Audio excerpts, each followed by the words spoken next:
Assalamualaikum warahmatullahi ta'ala wabarakatuh.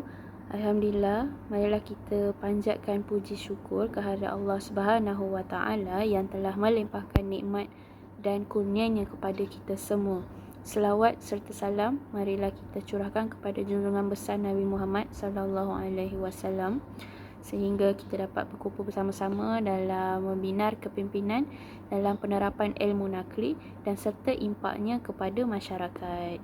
Jadi seterusnya saya ingin memperkenalkan diri saya terlebih dahulu. Nama saya Nur Najah Nadia binti Daruji sebagai moderator, dan ingin memperkenalkan juga ahli-ahli panel yang lain pada hari ini. Yang pertama adalah saudari Anisha Suhada binti Azrul dari Pengajian Dakwah dan Pengurusan Islam. Seterusnya saudari Nurul Haifa Amalia binti Muhammad Azli dari Pengajian Dakwah dan Pengurusan Islam juga. Seterusnya adalah saudari Nurin Hazika Hadirah binti Mazlan dari Pengajian Bahasa Arab dan Komunikasi. Dan akhir sekali adalah saudari Nurul Najihah binti Yusuf dari Pengajian Bahasa Arab dan Kesusasteraan Islam. Jadi tanpa membuang masa, saya ingin mengajukan soalan yang pertama kepada saudari Nisha, iaitu apakah yang dimaksudkan dengan ilmu nakli? Jadi dipersilakan untuk saudari Anisha. Baiklah, terima kasih kepada moderator kita, saudari Najihah.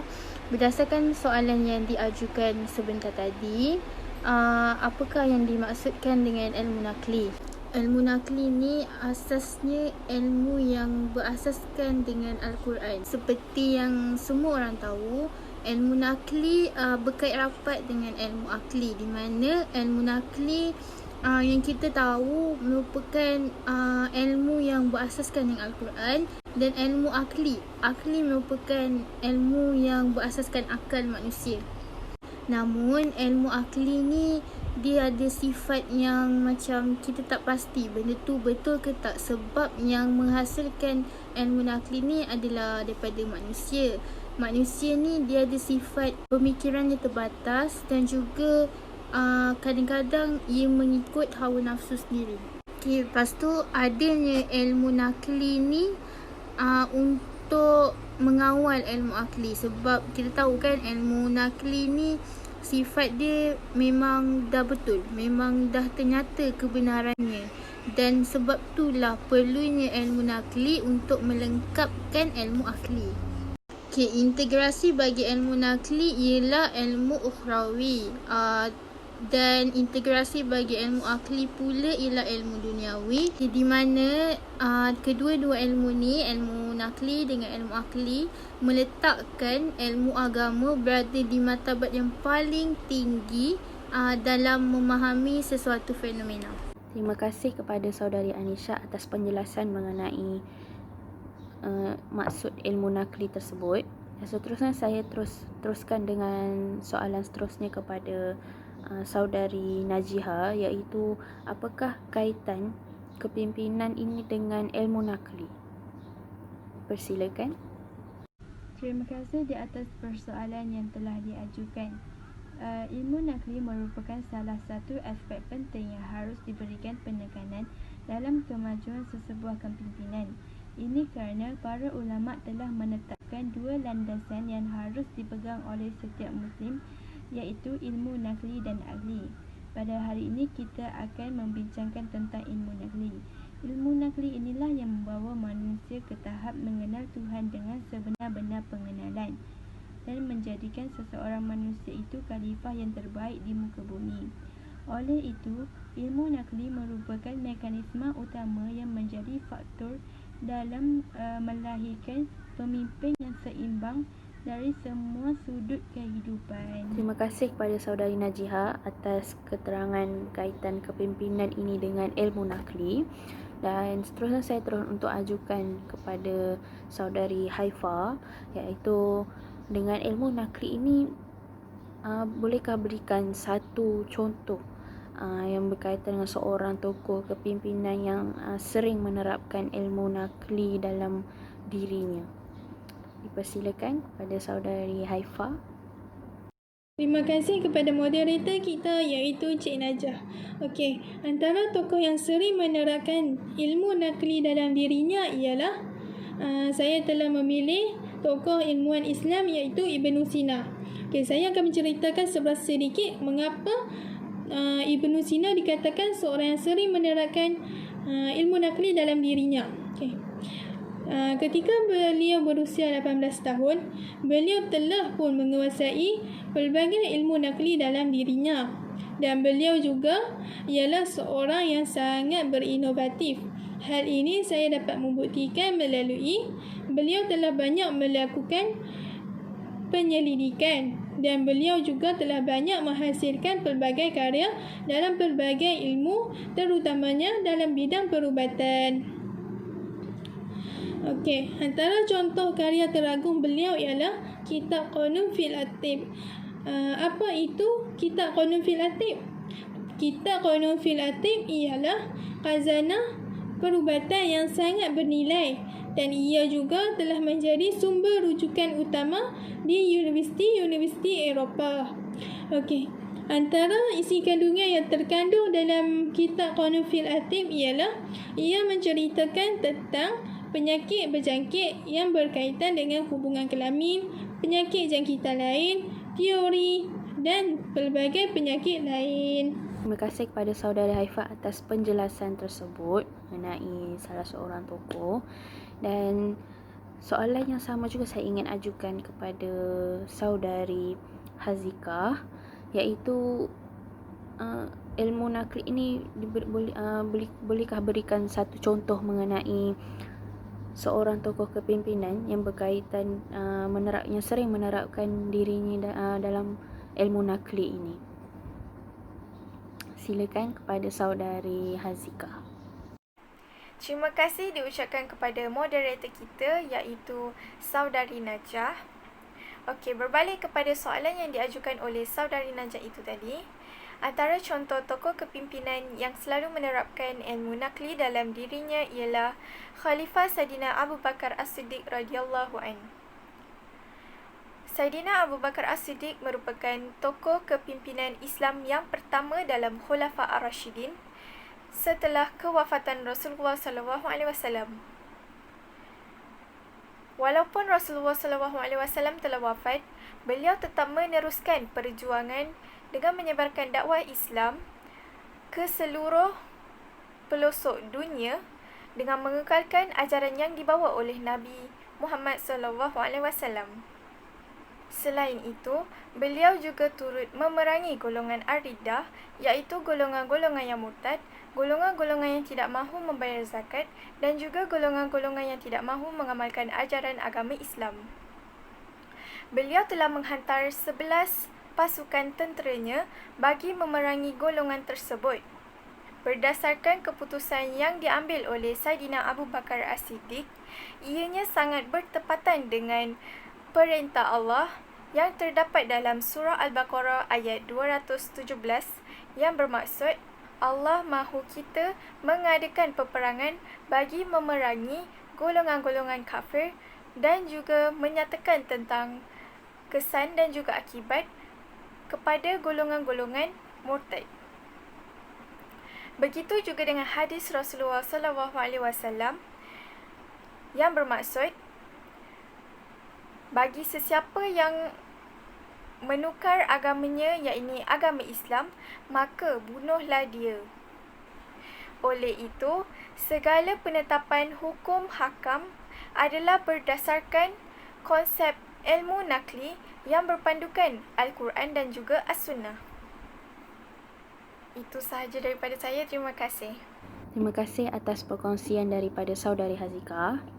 Jadi, untuk seterusnya lagi kita ingin bertanyakan kepada saudari Nisha, iaitu melalui penerapan ilmu nakli ini, apakah hasil ataupun sumbangan yang memberi impak kepada masyarakat? Jadi silakan untuk berkongsi kepada kita semualah. Okay, terima kasih lagi sekali kepada moderator kita, saudari Najiha. Berbalik kepada soalan yang diajukan oleh saudari moderator tadi, iaitu hasil atau kesan atau sumbangan yang memberi impak kepada masyarakat. Sebelum tu, tokoh yang saya pilih adalah Khalid Al-Walid.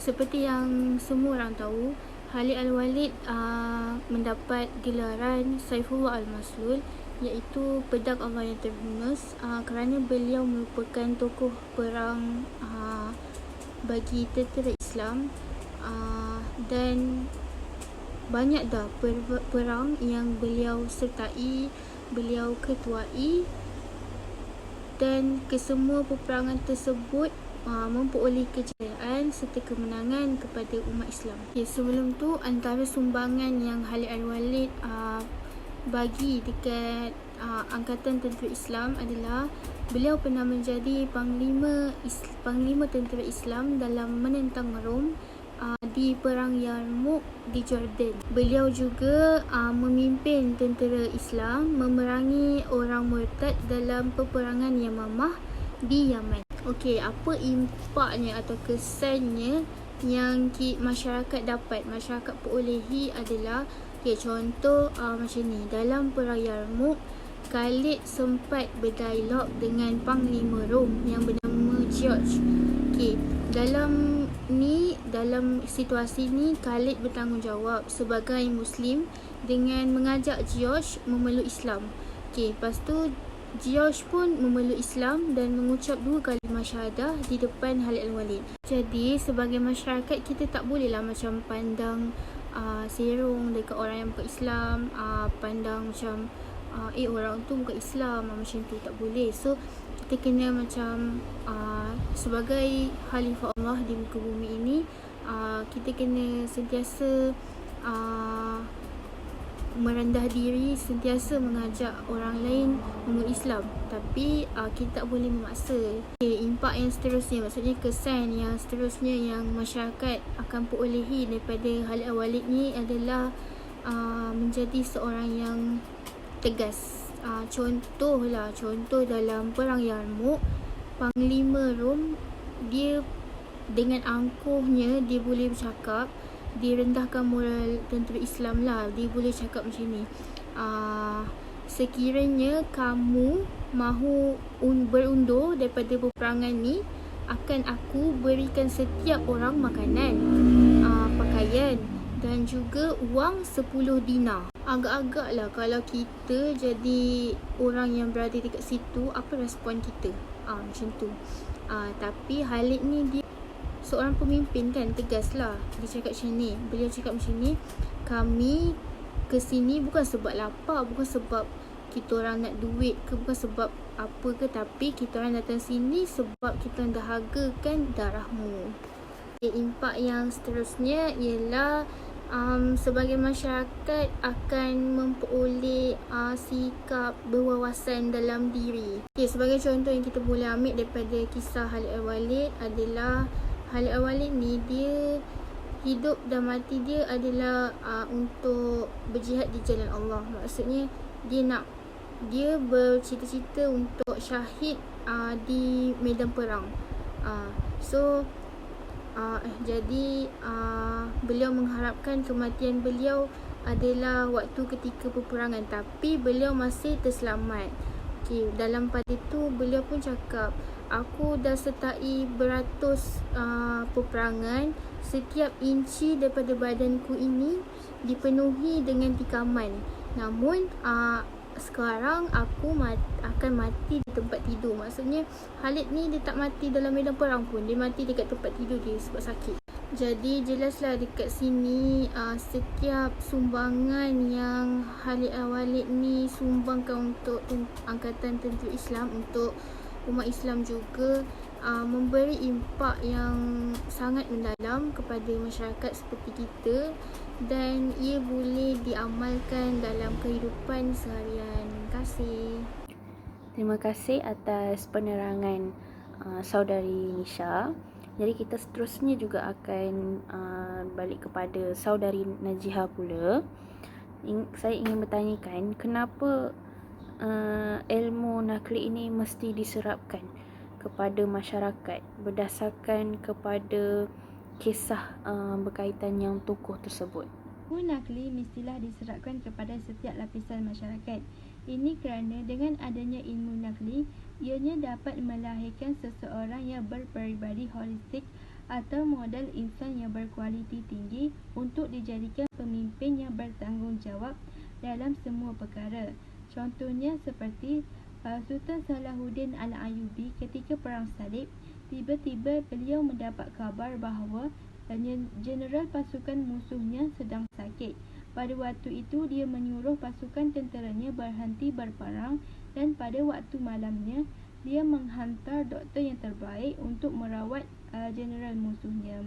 Dengan ini ilmu nakli merupakan salah satu aspek penting yang harus diberikan penekanan dalam sesebuah kepimpinan. Terima kasih atas penerangan saudari Najiha.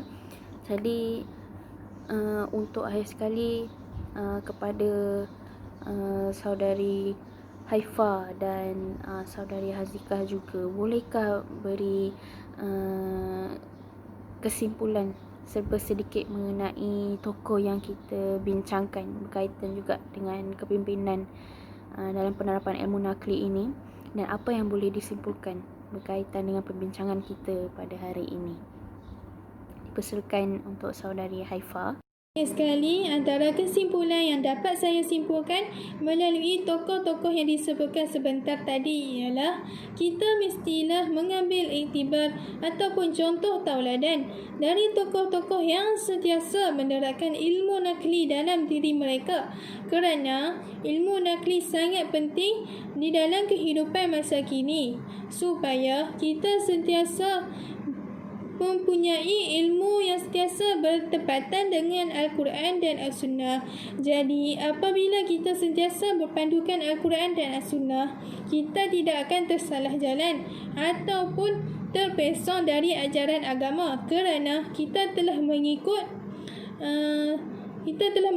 sebetul-betulnya dari apa yang Allah dan Rasulullah telah katakan di dalam Al-Quran dan Rasulullah telah mengatakan di dalam hadis.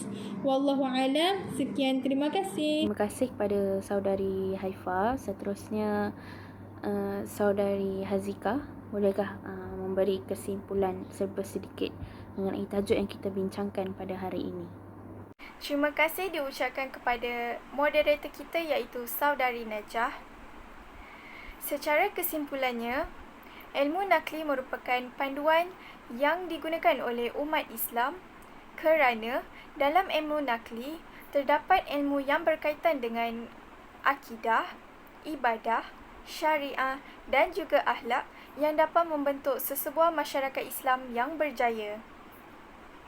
Jika kita mendalami ilmu nakli, sudah semestinya kita tidak akan terpesong daripada ajaran agama Islam. Itu sahaja daripada saya. Terima kasih. Terima kasih kepada para panel kerana telah memberi ilmu yang bermanfaat kepada kita, dan seterusnya ia mungkin membolehkan dijadikan inspirasi kepada kita apabila penerapan ilmu nakli dalam diri ini sebenarnya boleh mencetuskan hasil yang sangat baik dalam diri kita, sekaligus ia juga dapat memperbaiki diri kita untuk menjadikan diri kita ini sebagai seorang pemimpin yang berilmu dan berwawasan. Jadi sekian, itu sahaja daripada kami dan terima kasih atas perkongsian daripada ahli-ahli panel. Serta itu sahaja daripada kami. Sekian, wabillahi taufiq wal hidayah. Wassalamualaikum warahmatullahi taala wabarakatuh.